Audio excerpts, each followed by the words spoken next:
Hi friends, Kavichandra audio நாவல் சேனலுக்கு அன்புடன் உங்களை வரவேற்கிறேன்.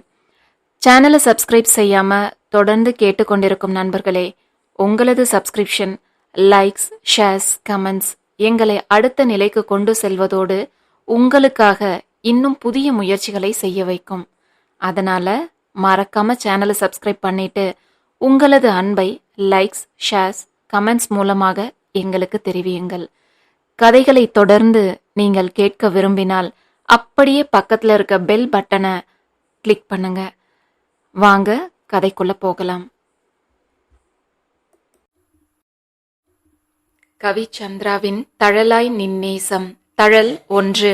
கலியுக தெய்வமே, கந்தனுக்கு மூத்தோனே, மூஷிஷ வாகனனே, மூலப்பொருளோனே, ஸ்கந்தகுரு கவசத்தை கலிதோஷம் நீங்கிடவே திருவடியின் திருவருளால் செப்புகிறேன் காத்தருள்வாய் என்று எங்கோ ஒலித்து கொண்டிருக்க, அந்த அதிகாலை அமைதியில் காற்றை கிழித்து கொண்டு மெலிதாக அந்த பாடல் காரில் பறந்து கொண்டிருந்த நிமலனின் செவியை வந்து தீண்டியது.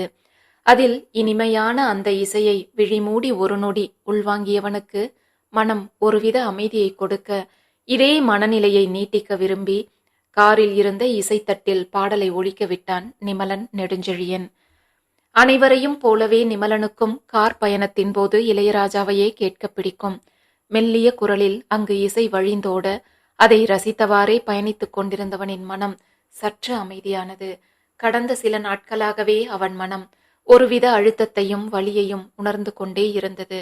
அதிலிருந்து வெளிவரும் வழியும் தெரியாமல் வெளிவரவும் முடியாமல் தவித்து இருந்தவனுக்கு தன் மனநிலையை யாரிடமும் பகிர்ந்து கொள்ள முடியாத ஒரு நிலைதான்.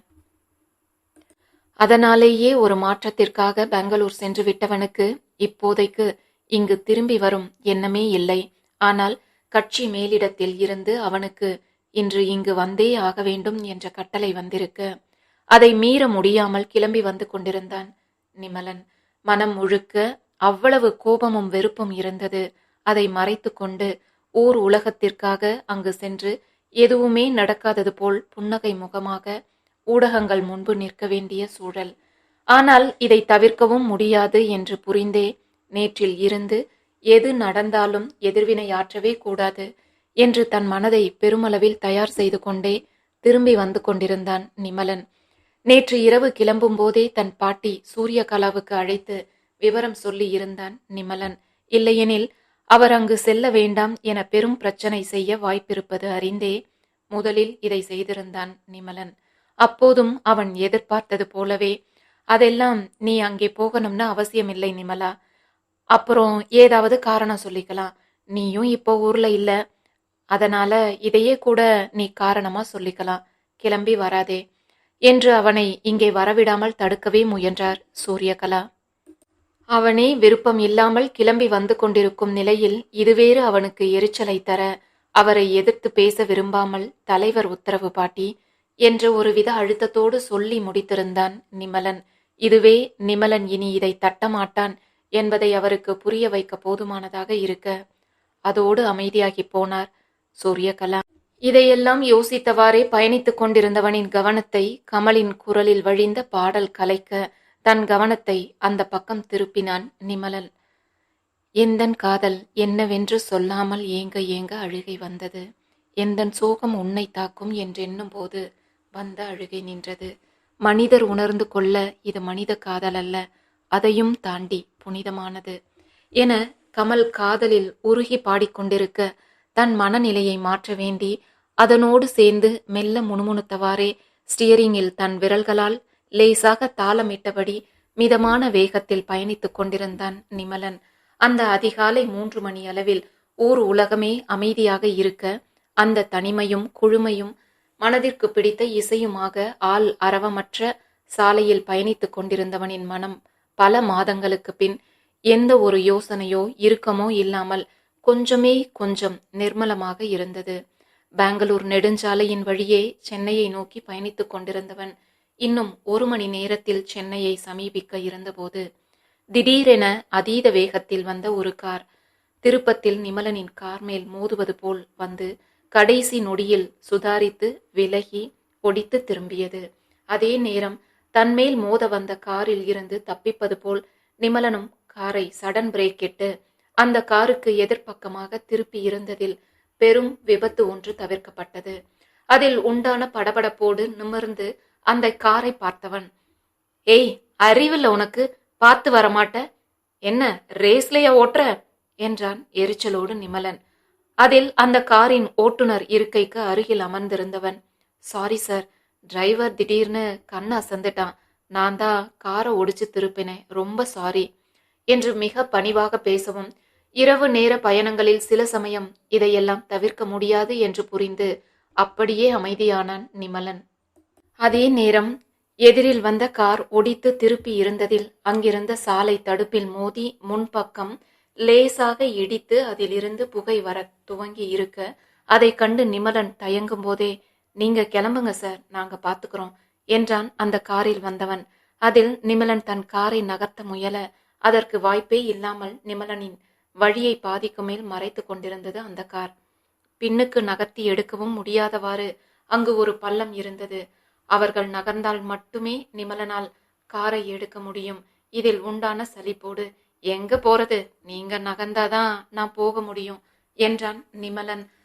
அதற்கு மிக பணிவாகவே, இதோ சார், நகர்த்திடுறோம் என்றவன் டிரைவர் இருக்கையில் இருந்தவனை பார்த்து, இறங்கி காரை தள்ளு பாபு, அப்புறம் இதெல்லாம் பார்த்துக்கலாம் என்றான் சிறு கட்டளை குரலில். அதில் அவர்கள் இருவரும் இறங்கி காரை நகர்த்த முயல பின்னால் நிமலனின் கார் இருந்ததோடு முன்பக்கம் சாலை தடுப்பில் எக்கு தப்பாக அந்த கார் மோதியும் இருந்ததால் காரை அத்தனை எளிதாக அவர்களால் நகர்த்தவே முடியவில்லை. இதை கண்டு பொறுமை காணாமல் போக ஒரு உஷ்ண பெருமூச்சோடு அவர்களையே வெறித்திருந்தவன், ஏற்கனவே பல நாட்களுக்கு பின் கிடைத்த இந்த அதிகாலை நேரத்து அமைதியையும் நிம்மதியையும் கலைத்திருந்தவர்களின் மேல் உண்டான கோபத்தோடு காரையே எரிச்சலோடு பார்த்திருந்தவனுக்கு அப்போதே பின் இருக்கையில் ஒரு பெண்ணும் 2 ஆண்களும் அமர்ந்திருப்பது தெரிந்தது. அவர்கள் அமர்ந்திருக்கும் போது காரை எப்படி எளிதாக நகர்த்த முடியும்?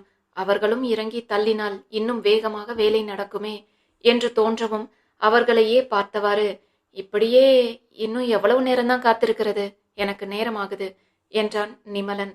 சரியாக அதை கவனித்துவிட்ட அந்த காருக்கு உரியவனும், அது எல்லாரும் தூங்கிட்டு இருக்காங்க சார், அதான் இறங்கி வரல, இதோ எழுப்பிடுறேன் என்று அவசரமாக பின்பக்க கதவை திறந்து அங்கு அமர்ந்திருந்தவனிடம் மெல்லிய குரலில் எதுவோ சொல்ல, அதற்கு அங்கிருந்தவன் ஏதோ பதிலளித்தான்.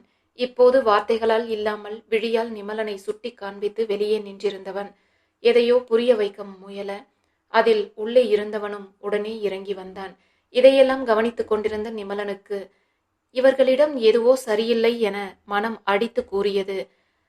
பின்னால் இருக்கும் அவர்கள் இருவரையும் பார்த்தால் தூங்குவது போலும் தெரியவில்லை. அங்கிருந்தவாறே அவர்கள் தன்னை இருமுறை திரும்பி பார்த்ததை நிமலனும் கவனித்து இருந்தான். அவர்களுக்கு நடுவில் அமர்ந்திருந்த பெண் மட்டும் தலை சாய்ந்து இருப்பதில் உறங்கிக் கொண்டிருப்பது புரிய, ஆரம்பத்தில் இருந்தே அந்த காரில் இருந்தவன் காண்பித்த அதீத பணிவும் எந்த பிரச்சனையும் வேண்டாம் என்பது போல உடனே தணிந்து வருவதுமாக அவன் பேசியதிலேயே முரணை உணர்ந்திருந்தவன் இப்போதே அவர்களின் தோற்றத்தை நன்கு கவனிக்க தொடங்கினான். கடோத்கஜன் போல் இருந்த 4வரும் அவர்களுக்கு கொஞ்சமும் சம்பந்தமே இல்லாத வகையில் பட்டு வேட்டி சட்டை அணிந்திருப்பதும், இத்தனை குழுமையிலும் வேர்த்து வடிய அவர்கள் நிற்பதோடு அவ்வப்போதான அவர்களின் கள்ள பார்வை தன்மேல் படிந்து விலகுவதும் என எல்லாம் சேர்ந்து நிமலனின் சந்தேகத்தை அதிகமாக்கியது. அதற்கேற்றாற்போல் இப்போதும் அவர்களில் ஒருவன் காரில் இருந்து இறங்காமலேயே இருக்க, அவனுக்கு அருகில் அந்த பெண் இத்தனை நடந்தும் கொஞ்சமும் அசைவில்லாமல் உறங்கிக் கொண்டிருந்தது வேறு. எதுவோ இங்கு தவறாக இருப்பதை மீண்டும் உறுதியாக்க, என்ன நடக்குதுங்க என்றவாறே காரில் இருந்து கீழிறங்கி வந்தான் நிமலன்.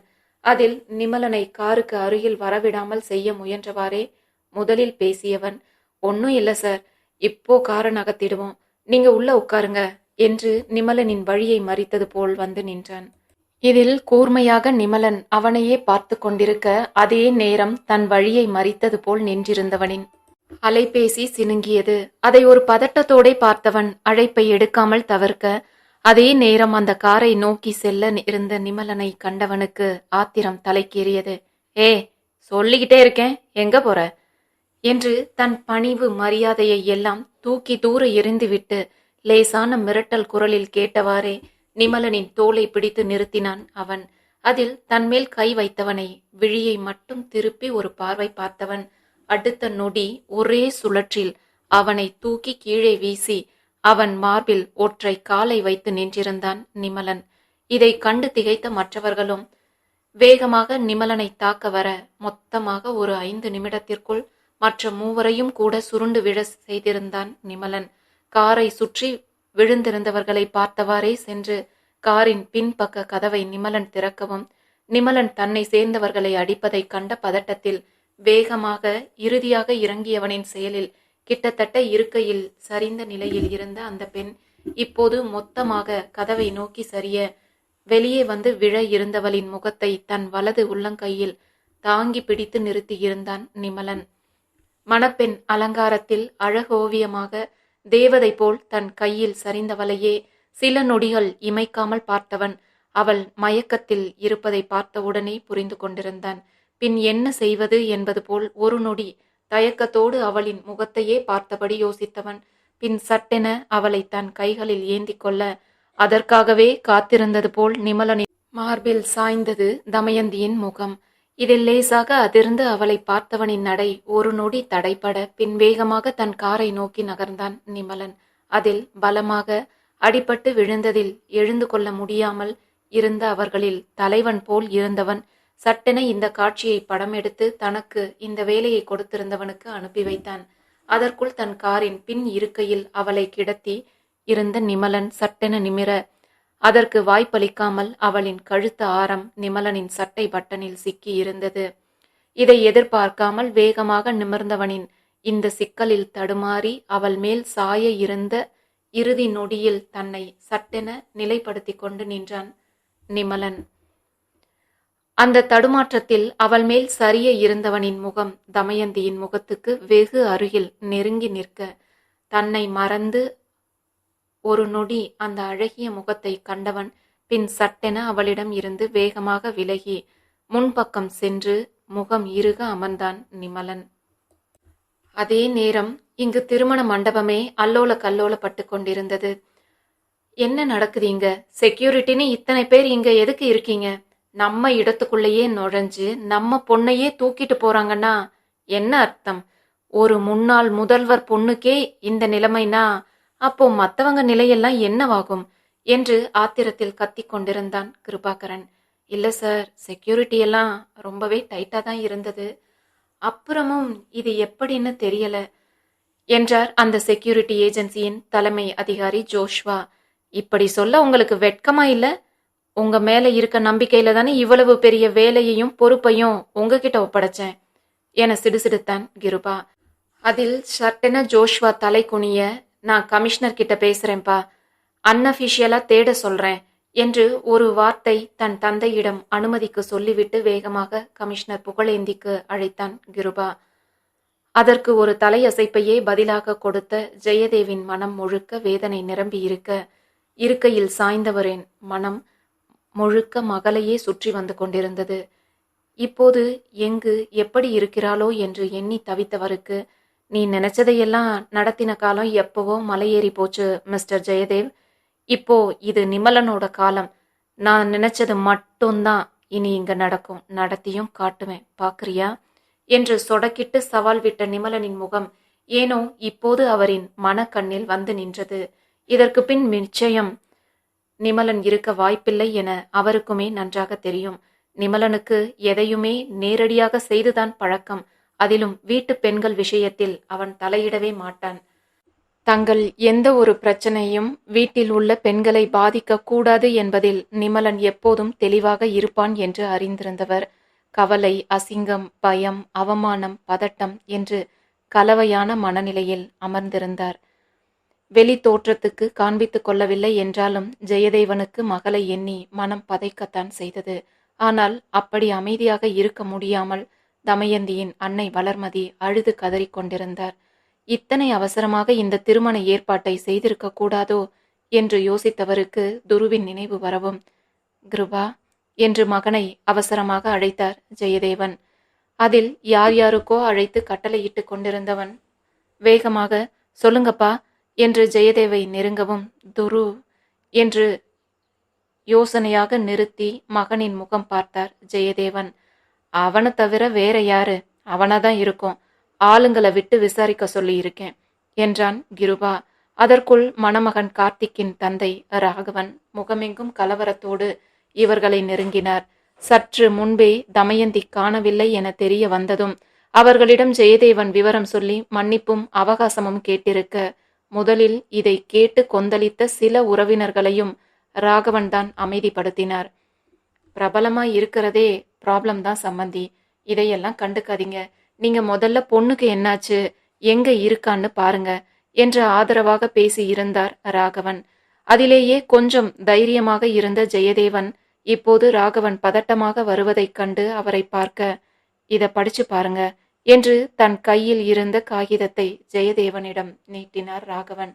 அதை கிருபா வேகமாக வாங்கி படிக்க, சாரி டேட், இந்த கல்யாணம் நடந்தா குடும்பத்தோட நம்ம வச்சு கொளுத்திடுவேன்னு எனக்கு மிரட்டல் தொடர்ந்து வந்துகிட்டே இருக்கு. மிரட்டினது வேற யாராவதா இருந்தா கூட நான் அதை பெருசா எடுத்துக்கிட்டு இருக்க மாட்டேன். ஆனா பணமும் பதவியும் கையில இருக்க ஆள் சொல்லும்போது என்னால் அதை அப்படியே விட முடியல டேட். கல்யாணம் நிச்சயமானதுல இருந்து ஃபோன்ல நேர்லன்னு தினமும் அத்தனை மிரட்டல் வருது. இதை உங்ககிட்ட நான் இத்தனை நாள் சொல்லாம மறைச்சிட்டேன் டேட். இப்போ என் வேலைக்கும் ஆபத்து வரும் போல இருக்கு.